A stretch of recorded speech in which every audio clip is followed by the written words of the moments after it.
Transition element की अब तक हम 5 प्रॉपर्टी कर चुके हैं। अब बारी है प्रॉपर्टी नंबर 6 की, जिसका नाम है कॉम्प्लेक्स फॉर्मेशन। कॉम्प्लेक्स फॉर्मेशन का मतलब क्या होता है? कॉम्प्लेक्स फॉर्मेशन का मतलब होता है कॉम्प्लेक्स कंपाउंड की फॉर्मेशन। तो ट्रांजिशन एलिमेंट्स जाने जाते हैं कॉम्प्लेक्स कंपाउंड बनाने के लिए। तो पुराना नाम है कॉम्प्लेक्स कंपाउंड, नया नाम है कोऑर्डिनेशन कंपाउंड। अगला ही चैप्टर है बच्चों कोऑर्डिनेशन कंपाउंड।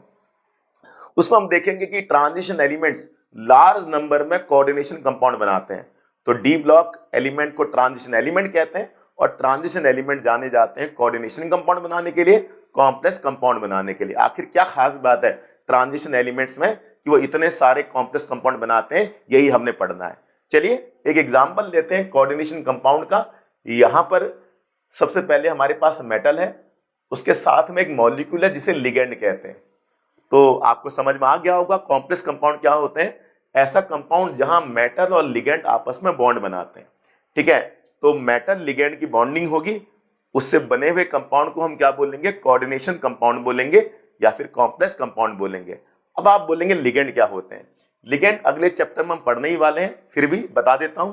लिगेंड्स होते हैं इलेक्ट्रॉन रिच मॉलिक्यूल्स। लिगेंड्स होते हैं इलेक्ट्रॉन रिच मॉलिक्यूल, जिनको हम लेविस बेस भी कहते हैं। तो इलेक्ट्रॉन रिच मॉलिक्यूल को ही लिगेंड कहा जाता है, जिसको लेविस बेस के नाम से भी जाना जाता है। तो लिगेंड में माइनस चार्ज होता है क्योंकि इलेक्ट्रॉन रिच होते हैं, इलेक्ट्रॉन में माइनस होगा तो लिगेंड में ऑफकोर्स माइनस चार्ज होगा। लिगेंड क्योंकि इलेक्ट्रॉन रिच है, इसलिए मैंने आपके सामने 2 इलेक्ट्रॉन दिखा रखे हैं। सिंपल इलेक्ट्रॉन रिच को दिखाने के लिए मैंने लोन पेयर दिखा दिया, 2 इलेक्ट्रॉन दिखा दिए। अब ये 2 इलेक्ट्रॉन मेटल आयन को डोनेट हो जाएंगे। तो जैसे 2 इलेक्ट्रॉन मेटल आयन को डोनेट हो जाएंगे, यानी कि मेटल आयन को इलेक्ट्रॉन डोनेट हो जाएंगे, तो मेटल लिगेंड का बॉन्ड बन जाएगा। इस बॉन्ड से बने हुए कंपाउंड को हम क्या बोलेंगे? कॉम्प्लेक्स कंपाउंड बोलेंगे या फिर कोऑर्डिनेशन कंपाउंड बोलेंगे। तो आपको समझ आ गया कि कॉम्प्लेक्स कंपाउंड क्या होते हैं, कोऑर्डिनेशन कंपाउंड क्या होते हैं। अब हमने सीखना है कि ट्रांजिशन एलिमेंट कोऑर्डिनेशन कंपाउंड इतने बड़े संख्या में क्यों बनाते हैं, इतने लार्ज नंबर में क्यों बनाते हैं। तो जरा देखिए, दिमाग लगाइए।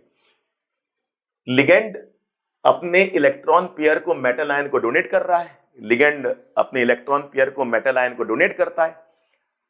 मेटल में पॉजिटिव चार्ज है, मेटल आर इलेक्ट्रोपॉजिटिव। तो जितना ज्यादा पॉजिटिव चार्ज होगा उतना वो लिगेंड को होल्ड करके रखेगा, लिगेंड्स के इलेक्ट्रॉन को होल्ड करके रखेगा, या सिंपल बोलो लिगेंड को होल्ड करके रखेगा। तो बताइए क्या होना चाहिए? इसका चार्ज ज्यादा होना चाहिए। जितना ज्यादा चार्ज उतना ज्यादा वो लिगेंड के इलेक्ट्रॉन को पकड़ के रखेगा, होल्ड करके रखेगा। तो क्या क्वालिफिकेशन होनी चाहिए एलिमेंट की, क्या क्वालिफिकेशन होनी चाहिए मेटल की? Smaller size, high nuclear charge. Charge ज्यादा होना चाहिए। जब चार्ज ज्यादा हो जाता है तो साइज अपने आप ही स्मॉल हो जाता है। याद रखिएगा, न्यूक्लियर चार्ज जहां ज्यादा होगा, चार्ज जहां ज्यादा होगा, वहां साइज छोटा होगा। तो ये 2 क्वालिफिकेशन होनी चाहिए। तो जितना ज्यादा चार्ज होगा उतना ज्यादा वो इलेक्ट्रॉन को होल्ड करके रखेगा लिगेंड के। अब एक बार पीरियोडिक टेबल की तरफ नजर दौड़ाते हैं। S block, D block, P block. जैसे जैसे हम लेफ्ट से राइट जाते हैं एटॉमिक साइज डिक्रीज हो जाता है, साइज डिक्रीज हो जाता है। तो सबसे बड़ा साइज किनका? एस ब्लॉक का, उससे कम डी ब्लॉक का, उससे कम पी ब्लॉक का। क्वालिफिकेशन क्या थी? Smaller size, high nuclear charge. ये दोनों एक ही बात है। स्मॉलर साइज होगा तो न्यूक्लियर चार्ज ज्यादा होगा। अब बताइए, इनका साइज तो बड़ा है, तो एस ब्लॉक के एलिमेंट कोऑर्डिनेशन कंपाउंड बनाने के लिए नहीं जाने जाते। सिंपल सी बात है। एस ब्लॉक का एग्जांपल मैंने दिया सोडियम। सोडियम के शायद ही कोई कोऑर्डिनेशन कंपाउंड आप देखेंगे, सोडियम का शायद ही कोई कॉम्प्लेक्स कंपाउंड आप देखेंगे। साइज उसका बड़ा होता है।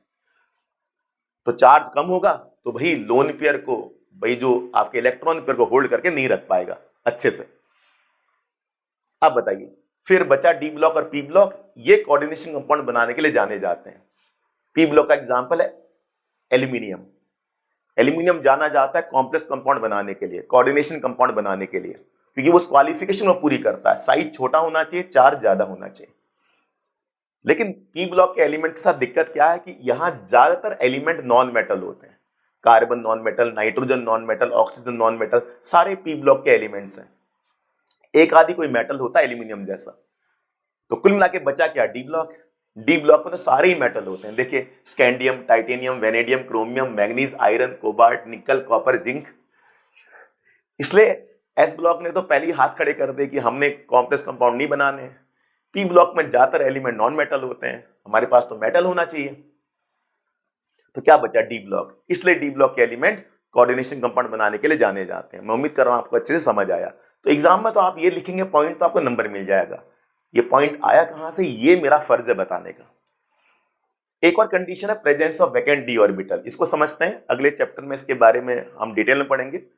यहां पर हाइब्रिडाइजेशन है sp3d2, तो डी ऑर्बिटल की बारी आई कि नहीं आई। यहां पर दो डी ऑर्बिटल है, तो लिगेंड क्या करते हैं, इस वैकेंट डी ऑर्बिटल को अपना इलेक्ट्रॉन पेयर डोनेट कर देते हैं इस तरह से। फिर कॉम्प्लेक्स कंपाउंड बन जाता है, sp3d2 हाइब्रिडाइजेशन आ जाती है, जो अगले चैप्टर में पढ़ने वाले हैं। तो यानी कि डी ऑर्बिटल की मौजूदगी कोऑर्डिनेशन कंपाउंड बनाने में हेल्पफुल है, क्योंकि ये डी ब्लॉक है तो ऑफकोर्स डी ऑर्बिटल होगा इनके पास, तभी तो नाम पड़ा डी ब्लॉक। बिना डी के भी कई कोऑर्डिनेशन कंपाउंड बन जाते हैं, लेकिन डी हो तो बहुत अच्छा है।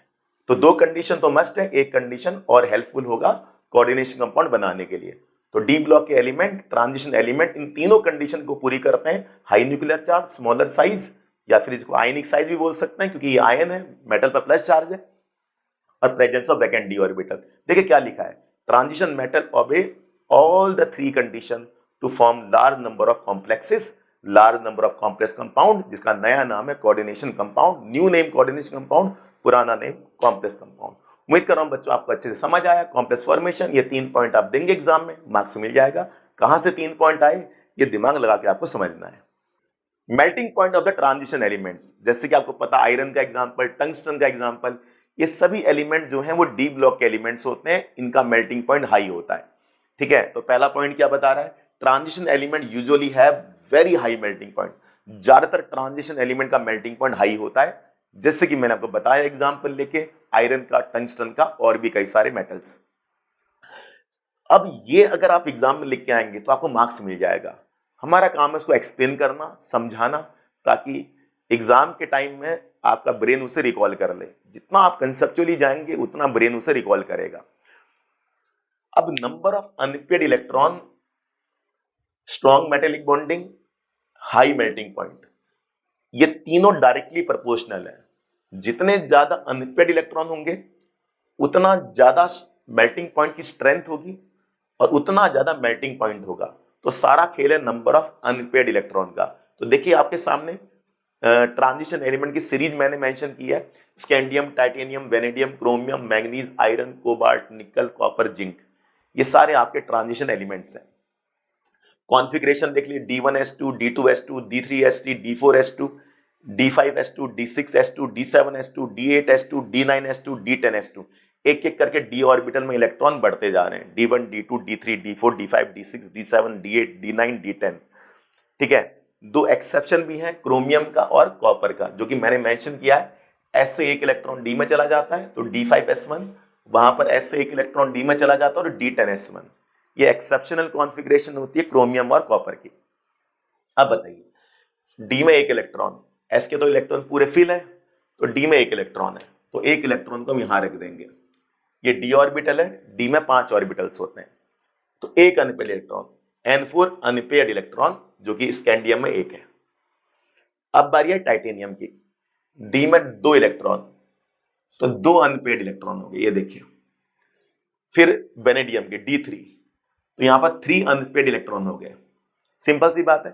फिर उसी तरह D4, D5, इस तरह से मैंने आपके सामने अनपेयर्ड इलेक्ट्रॉन मेंशन किए हैं।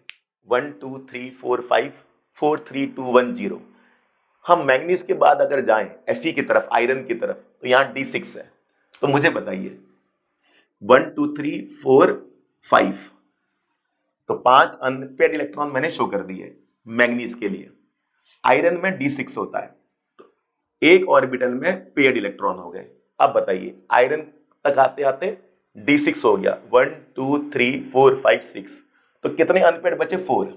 इसलिए मैंने आयरन के सामने 4 अनपेयर्ड इलेक्ट्रॉन लिखे। कोबाल्ट में D7 होता है, तो 7 हो गया। देखिए कितने अनपेयर्ड हुए? 3। उसी तरह फिर निकल में 2, कॉपर में 1, जिंक तक आते आते D10 हो जाएगा। तो जैसे ही D10 हो जाएगा तो बच्चों एक भी अनपेयर्ड इलेक्ट्रॉन नहीं बचेगा। तो जिंक में 0 अनपेयर्ड इलेक्ट्रॉन है। ये आपको अच्छे से समझ आ गया होगा, मुझे उम्मीद है। अब मैंने कुछ यहां पर Cr के लिए दिखा रखा है, क्योंकि एक इलेक्ट्रॉन यहां पर चला गया है D में, तो अगर आप इस एक्सेप्शनल कॉन्फ़िगरेशन की बात करें तो क्रोमियम में 6 अनपेड इलेक्ट्रॉन है, एक s का d के 5। अगर आप बिना एक्सेप्शन वाली करते हैं तो d में 4 अनपेड इलेक्ट्रॉन है, एक्सेप्शनल वाले केस में 6 अनपेड इलेक्ट्रॉन है। उम्मीद कर रहा हूं आपको ये बारीक सा पॉइंट आपको समझ में आया। कुल मिला के आप देख क्या रहे हैं, अनपेड इलेक्ट्रॉन 1 2 3 4 5 आधे रास्ते तक अनपेड इलेक्ट्रॉन बढ़ रहे हैं, इंक्रीज हो रहे हैं। आधे रास्ते के बाद अनपेड इलेक्ट्रॉन डिक्रीज हो रहे हैं, 1 2 3 4 5 फिर 4 3 2 1 0। तो बीच रास्ते तक मिडवे तक अनपेड इलेक्ट्रॉन इंक्रीज हो रहे हैं, बीच रास्ते के बाद मिडवे के बाद अनपेड इलेक्ट्रॉन डिक्रीज हो रहे हैं। तो सीधा सीधा ट्रेंड आपको देखने को मिल गया, नंबर ऑफ अनपेड इलेक्ट्रॉन बढ़ेंगे तो मेटेलिक बॉन्डिंग स्ट्रांग होगी, मेटेलिक बॉन्डिंग स्ट्रांग होगी तो मेल्टिंग पॉइंट ज्यादा होगा। तो बीच रास्ते तक मेल्टिंग पॉइंट बढ़ेगा और बीच रास्ते के बाद मेल्टिंग पॉइंट कम होना शुरू हो जाएगा। तो बताइए जिंक तक आते आते मेल्टिंग पॉइंट एकदम लो हो जाएगा। तो बीच रास्ते के बाद मेल्टिंग पॉइंट कम क्यों होगा? क्योंकि number of unpaid electron decrease हो रहे हैं। तो मेटेलिक बॉन्डिंग की जो स्ट्रेंथ होगी वो कमजोर होगी और मेल्टिंग पॉइंट कम हो जाएगा। अब सवाल है कि अनपेड इलेक्ट्रॉन का रिश्ता मेटेलिक बॉन्डिंग से कैसे है, उसका रिश्ता मेल्टिंग पॉइंट से कैसे है। बड़ा सवाल है कि मेटेलिक बॉन्डिंग होती क्या है, ये हमने सीखना है। अब मैं आपको सोडियम का एग्जांपल देके समझाऊंगा कि मेटेलिक बॉन्डिंग क्या होती है। सोडियम का एटॉमिक नंबर क्या होता है? 11। कॉन्फ़िगरेशन होती है 2,8,1। सिंपल। इस 2,8 को हम बोलते हैं Na पॉजिटिव, सोडियम आयन। इस Na पॉजिटिव को शो करने के लिए मैंने यहां पर प्लस बना दिया, सिंपल। अब बचा एक इलेक्ट्रॉन, ये आवारा होता है, इस पर एटम का ज्यादा कंट्रोल नहीं रहता, लूजली हेल्ड इलेक्ट्रॉन। इसका मन करता निकल जाए, तभी लिखा है डिलोकलाइज्ड। डिलोकलाइज्ड मतलब जिसका घूमने का मन करे, आवारा। इस इलेक्ट्रॉन को मैंने कैसे दिखाया? माइनस से दिखाया। तो बताइए सोडियम को मैंने कैसे डिवाइड किया? 2,8 को प्लस से दिखाया है, जो कि रिवर के अंदर, नदी के अंदर किसी पत्थर की तरह पड़ा रहेगा। और ये जो एक इलेक्ट्रॉन है वो पानी की तरह घूमता रहेगा। कितना आसान है। अब मैंने यहां पर आपको 2 सोडियम बना के दिखा दिए, ये पहला सोडियम, ये दूसरा सोडियम एटम, ठीक है। प्लस माइनस प्लस माइनस, ये प्लस आप जान गए होंगे 2,8, ये माइनस, ये आखिरी में एक इलेक्ट्रॉन। अब एज्यूम कीजिए ये माइनस नहीं होता तो प्लस प्लस में रिपल्शन हो जाती, 2 पत्थरों में रिपल्शन हो जाती, इससे एटम अनस्टेबल हो जाता। ये माइनस इंश्योर करेगा कि इनके बीच में अट्रैक्शन मेंटेन रहे, फोर्स ऑफ अट्रैक्शन मेंटेन रहे। कौन सी फोर्स कहते हैं इसे? इलेक्ट्रोस्टैटिक फोर्स, जो कि स्ट्रॉन्गर मानी जाती है। इसी फोर्स ऑफ अट्रैक्शन को बच्चों क्या बोलते हैं? मेटेलिक बॉन्डिंग बोलते हैं। कितना आसान है। तो जितने ज्यादा इस तरह के डिलोकलाइज इलेक्ट्रॉन होंगे, अनपेयर्ड इलेक्ट्रॉन होंगे, उतना ज्यादा फोर्स ऑफ अट्रैक्शन रहेगी, उतना ज्यादा ये पॉजिटिव चार्ज यानी कि मेटल के जो आयन है वो आपस में एक दूसरे से मजबूती से हेल्ड रहेंगे, स्ट्रांगली एक दूसरे को पकड़ के रहेंगे। अगर यहां इलेक्ट्रॉन नहीं होता तो उनके बीच में रिपल्शन हो जाती। तो जितने ज्यादा इस तरह के डिलोकलाइज इलेक्ट्रॉन होंगे, मैं दोबारा बता दूं, ये जो माइनस है ये डिलोकलाइज इलेक्ट्रॉन है, ये पड़ा नहीं रहेगा, घूमता रहेगा।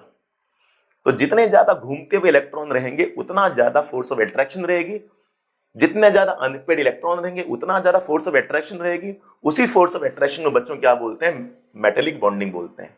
तो number of unpaid electron, number of आवारा इलेक्ट्रॉन बढ़ते रहेंगे तो मेटेलिक बॉन्डिंग की स्ट्रेंथ भी बढ़ती रहेगी और उसी से उसको मेल्ट करना मुश्किल हो जाएगा, मेटल एटम को अलग करना मुश्किल हो जाएगा। अगर ये मेटल के आयन, मेटल के एटम अगर अलग हो गए तो मेल्टिंग पॉइंट कमजोर हो जाएगा। और वो कहां पर होगा कमजोर? जिंक के केस में, जहां पर अनपेड इलेक्ट्रॉन 0 है। जिंक के जस्ट नीचे कैडमियम आता है, कैडमियम के जस्ट नीचे मरकरी आता है। Zinc, cadmium, mercury. और मरकरी की स्टेट लिक्विड होती है, वो सॉलिड भी नहीं होता जबकि वो मेटल होता है। Metal are suppose to be solid, लेकिन मरकरी लिक्विड स्टेट में होता है क्योंकि उसकी मेटेलिक बॉन्डिंग बहुत कमजोर होती है, उसमें इस तरह के आवारा इलेक्ट्रॉन नहीं होते। तो आवारा इलेक्ट्रॉन ना होने से मेटेलिक बॉन्डिंग कमजोर हो जाती है और मेल्टिंग पॉइंट कम हो जाता है। तो सिंपल सा फंडा है, नंबर ऑफ अनपेड इलेक्ट्रॉन बढ़ेंगे तो मेटेलिक बॉन्डिंग की स्ट्रेंथ, फोर्स ऑफ अट्रैक्शन बढ़ेगी, और फोर्स ऑफ अट्रैक्शन बढ़ेगी तो मेल्टिंग पॉइंट बढ़ेगा। पिक्चर से एक बार मेटेलिक बॉन्डिंग को मैं आपको अच्छे से दिखा दूं। ये पिक्चर है, देखिए, देख रहे हैं आप, प्लस प्लस प्लस, इसी रिवर में पत्थर की तरह, और बीच में इलेक्ट्रॉन माइनस माइनस माइनस, घूमते हुए माइनस, डिलोकलाइज इलेक्ट्रॉन। वही फोर्स ऑफ अट्रैक्शन जो है वो इनको बांध के रखेगी, इन पत्थरों को बांध के रखेगी, इन प्लस आयन को बांध के रखेगी। एक और पिक्चर देखिए जरा, यहां पर आप देख पा रहे होंगे बीच में आप कुछ रिवर जैसा देख पा रहे होंगे, सी ऑफ डीलोकलाइज इलेक्ट्रॉन। क्या बोलेंगे? सी ऑफ डीलोकलाइज इलेक्ट्रॉन, बहते हुए डीलोकलाइज इलेक्ट्रॉन। देखिए बहते हुए डीलोकलाइज इलेक्ट्रॉन, उसी के कारण सारे जो मेटल एटम है, मेटल आयन है, वो एक दूसरे को पकड़े हुए हैं। अगर ये इलेक्ट्रॉन नहीं होते तो इनमें रिपल्शन हो जाती। यही है बच्चों मेटेलिक बॉन्डिंग। मैं उम्मीद कर रहा हूं पिक्चर से आपको अच्छे से समझ आ रहा है। तो देखिए थर्ड पॉइंट तो में आता ही है कि मिड वे तक मेल्टिंग पॉइंट बढ़ेगा 1 2 3 4 5, और मिड वे के बाद मेल्टिंग पॉइंट कम होता जाएगा, क्योंकि नंबर ऑफ अनपेड इलेक्ट्रॉन बढ़ेंगे तो मेटेलिक बॉन्डिंग की स्ट्रेंथ बढ़ेगी, नंबर ऑफ अनपेड इलेक्ट्रॉन बढ़ेंगे तो आवारा इलेक्ट्रॉन बढ़ेंगे, आवारा इलेक्ट्रॉन बढ़ेंगे तो फोर्स ऑफ अट्रैक्शन बढ़ेगी। उसी फोर्स ऑफ अट्रैक्शन को मेटेलिक बॉन्डिंग कहते हैं। क्योंकि 20 रास्ते तक अनपेड इलेक्ट्रॉन बढ़ रहे हैं तो मेटेलिक बॉन्डिंग की स्ट्रेंथ बढ़ेगी, मेल्टिंग पॉइंट बढ़ेगा। 20 रास्ते के बाद अनपेड इलेक्ट्रॉन कम हो रहे हैं तो मेटेलिक बॉन्डिंग की स्ट्रेंथ कम होगी, मेल्टिंग पॉइंट भी कम हो जाएगा। उम्मीद कर रहा हूं आपको अच्छे से समझ आया first point, second point, third point. एक एक्सेप्शनल सा ट्रेंड है मैंगनीज का। इस मैंगनीज को क्या हो जाता है, देखिए जरा ग्राफ को देखिए। मेल्टिंग पॉइंट बड़ा बड़ा बड़ा, कहां तक बड़ा? क्रोमियम तक। इसके बाद अचानक से मैंगनीज का मेल्टिंग पॉइंट कम हो गया, जबकि मैंगनीज में 5 अनपेड इलेक्ट्रॉन है। 1 2 3 4 5, 5 एक एटम में 5 आवारा इलेक्ट्रॉन है। उसका मेल्टिंग पॉइंट तो ज्यादा होना चाहिए था, उसका मेल्टिंग पॉइंट अचानक से कम हो गया। क्यों हो गया कम? बड़ा आसान सा आंसर है, ये देखिए। In manganese strong metallic bonding needs delocalise electron. अभी मैंने कहा था ये इलेक्ट्रॉन घूमते रहने चाहिए, टिक के नहीं बैठने चाहिए, घूमते रहने चाहिए। लेकिन मैंगनीज में क्या होता है, उसके पास D5 होता है। D5 का मतलब हाफ फील्ड स्टेबल। जहां भी D5 आ जाए, D में 10 इलेक्ट्रॉन, फुल फील्ड स्टेबल। 5 हो जाए तो half field stable. Half field का मतलब क्या हुआ? हाफ फील्ड का मतलब हुआ कि एटम का उन 5 इलेक्ट्रॉन पर ढेर सारा कंट्रोल है, तो उसी को हाफ फील्ड स्टेबल बोलते हैं। हाफ फील्ड का मतलब एटम का उन 5 इलेक्ट्रॉन पर ढेर सारा कंट्रोल है, यानी कि जो आपके इलेक्ट्रॉन है वो डीलोकलाइज नहीं है, आवारा नहीं है। और आवारा इलेक्ट्रॉन का होना बहुत जरूरी है। क्या लिखा है? Strong metallic bonding needs delocalise electron. आवारा इलेक्ट्रॉन का होना जरूरी है। हाफ फील्ड स्टेबल में क्या होता है भाई, उन इलेक्ट्रॉन पर एटम का कंट्रोल ज्यादा हो जाता है, तो भाई इलेक्ट्रॉन आवारा नहीं हो पाते। आवारा नहीं हो पाते तो भैया मेटेलिक बॉन्डिंग कमजोर हो जाती, उतनी ताकतवर नहीं रहती जितना उम्मीद हम लगा रहे थे। In manganese most of the d electron are localised, delocalised नहीं, लोकलाइज्ड। पड़े रहते हैं, पड़े रहते हैं। इनका डीलोकलाइज होना बहुत जरूरी है। नदी की तरह बहना जरूरी है, नदी की तरह बहना जरूरी है, नदी की तरह बहना जरूरी है। इनका डीलोकलाइज इलेक्ट्रॉन का पिक्चर दिखाई थी मैंने आपको, उसे पॉज करके देखिए बार बार।